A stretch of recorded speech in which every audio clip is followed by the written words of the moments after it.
आज आपण पाहणार आहोत वेगवेगळ्या वृक्षांची ओळख म्हणजेच वेगवेगळ्या प्रकारच्या झाडांची नावे। चला तर मग सुरुवात करूया। पिंपळ, वड, चिंच, फणस, आंबा, पपई, नारळ, वेळू किंवा बांबू, साग, गुलमोहर, कडुनिंब, अशोक वृक्ष, बाभळ, खजूर,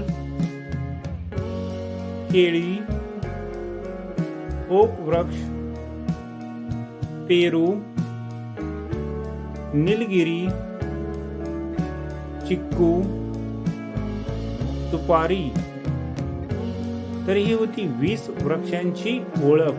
व्हिडिओ आवडल्यास व्हिडिओला लाईक करा आणि अशाच नवनवीन व्हिडिओसाठी चॅनलला सबस्क्राईब करा। धन्यवाद।